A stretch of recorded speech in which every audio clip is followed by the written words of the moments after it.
Greetings. We are in our last week of Church History 1, and I just want to make a quick video again as we conclude this course. It's been a pleasure and a joy to be a part of this with you. I hope you have enjoyed the course and benefited from it.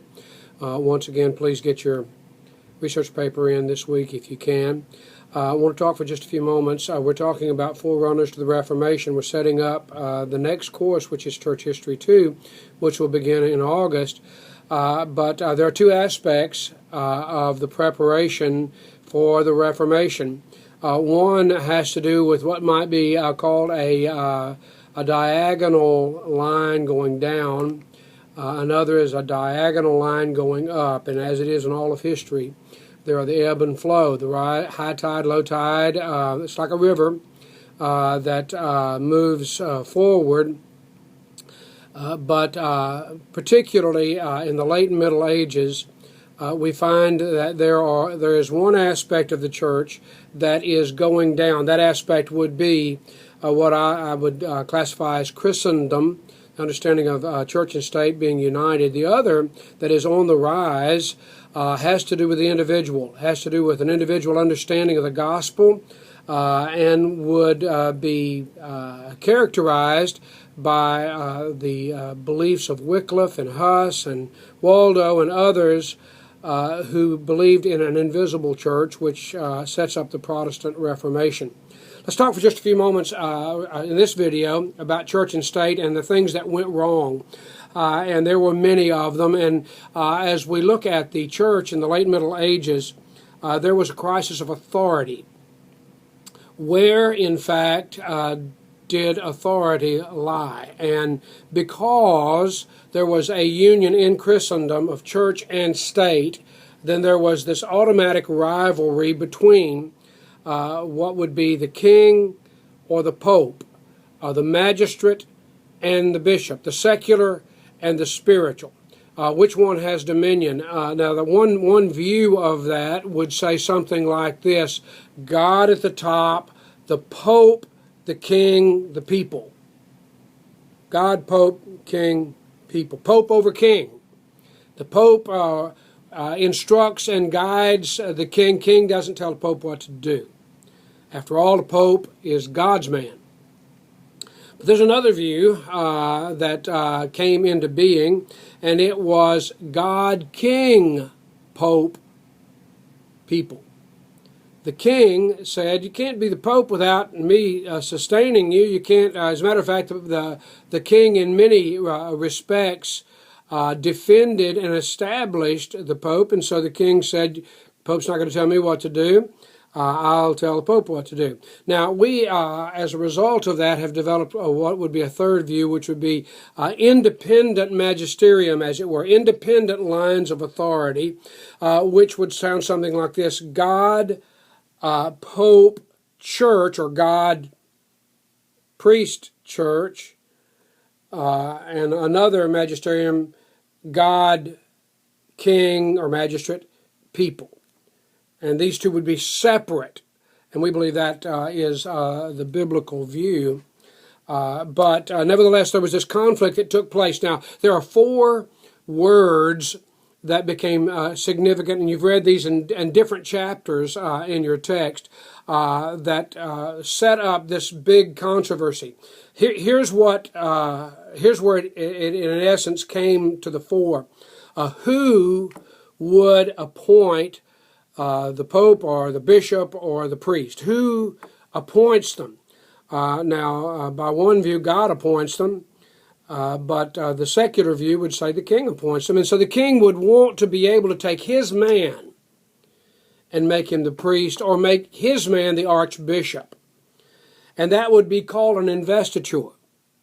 A lay investiture would go even further than that. A lay investiture would be that he would put into position, the king would put into position his man, whether he was ordained or not. He would be a layman.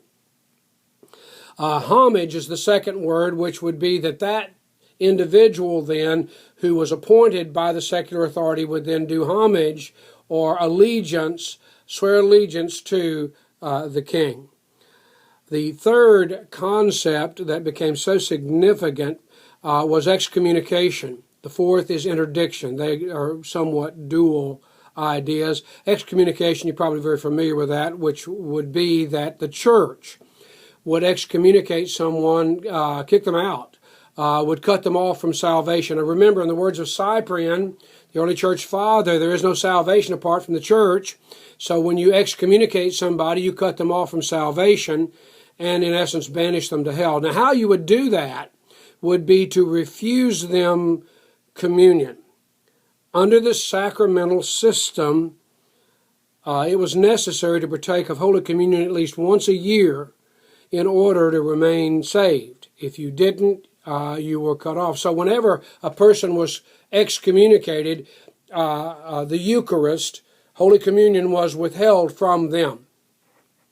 That's excommunication. The fourth concept is interdiction, which is even more dramatic, because if a king or a ruler or a magistrate was unruly and did not treat the Pope or the bishop correctly, the Pope particularly could put an interdict over the entire realm over which that king had authority. And the interdiction would be to say that Holy Communion is withheld from that realm.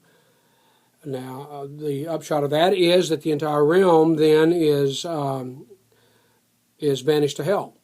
Salvation is withheld from them. And of course, under that system, we today as Protestants might laugh at that and say, how ridiculous. But that was a part of their belief system.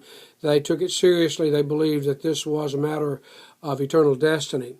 Now, there are two examples in church history of how this played itself out, and you'll read about them, at least in part, in your text, well as you read about one of them, which is what's called the penance of Henry IV. Henry IV was the emperor of the Holy Roman Empire in the 11th century, and he liked the practice of lay investiture. Gregory VII. Now, incidentally, before I go further, you can get lost in the Henrys and the Gregories and the Innocents and so forth. You have to kind of keep up with this, because there were Henrys in England, there were Henrys in France, and there were Henrys in the Holy Roman Empire. Well, this is the Henry IV, the emperor of the Holy Roman Empire. Well, he fell into bad favor with Gregory the VII, and so as a result, and it was because he was doing what's called lay investiture. He was appointing his people to be bishops. And so Gregory put an interdiction on the entire realm. The result of that was a complete standoff between church and state. Who's going to win here?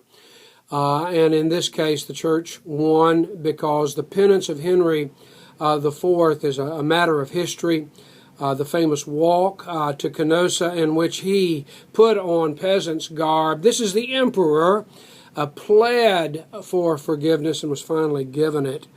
And this was a clear victory of church over state. Now, there was another one that was the exact opposite. You don't read about it in your text, but it was the murder of Thomas à Becket in England about 80 years after the penance of Henry. Now, what happened? Henry II of England, remember all these Henrys, but Henry II of England, the Archbishop of Canterbury had died, and so he had a trusted aide named Thomas à Becket, and he appointed him as Archbishop of Canterbury. The only one problem: Thomas wasn't a priest. He was a layman. And this is what's called lay investiture. A problem quickly developed.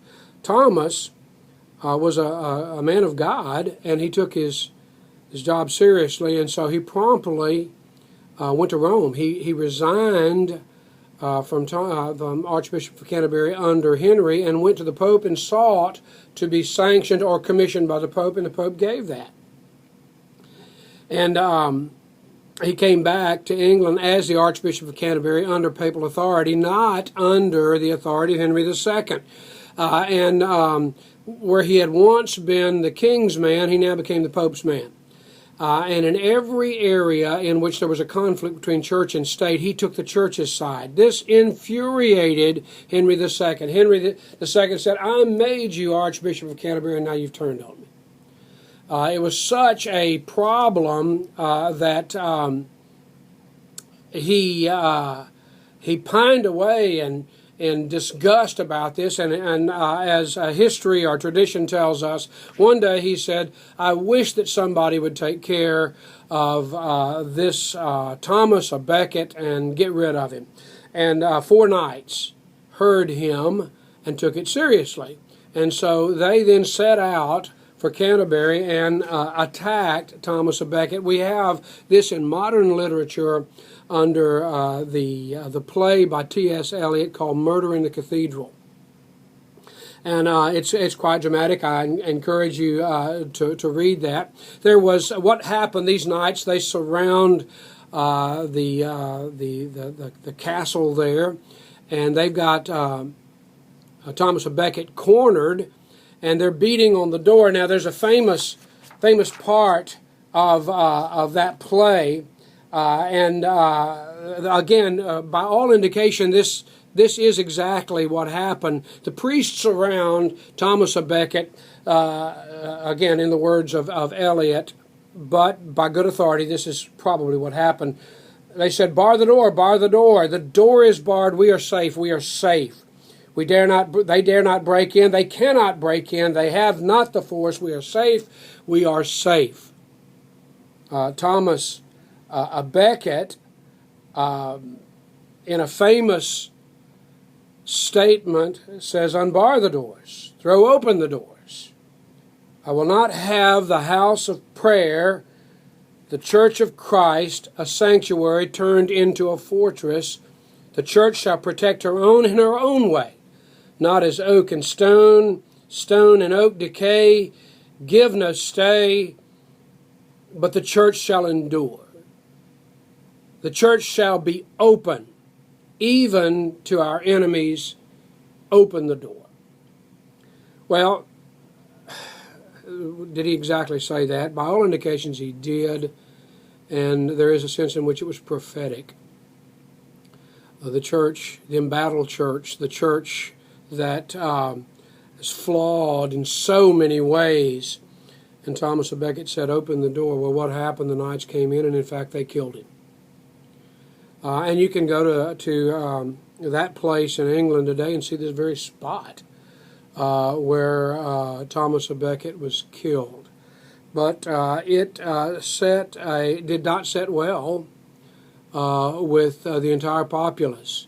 It was clear the church and the state could not coexist as they had existed, and this once again is a setup for the coming of a new era in which Christendom is no more, and church and state actually become separate, and the church rises up, as Thomas à Becket said, to stand on its own, apart from secular authority and untainted by worldly ways. One last thing let me say about this fall, as it were, of Christendom. Another thing took place during this era, and it was what's called the Babylonian captivity of the papacy. There actually was a period of time, 70 years or so, 72 years or so, in which there were 2 popes, one residing just outside Paris in Avignon, and the other back in Rome. And once again, the Great Papal Schism, the system is falling apart, and this gives place to a situation in which there will be a rise of a new way, and this sets up the Protestant Reformation. As one line goes down, another line begins to go up, and in the next video we'll talk about the forerunners, the setup for the great breaking open of light called the Protestant Reformation. God bless you as you study history and study God's Word.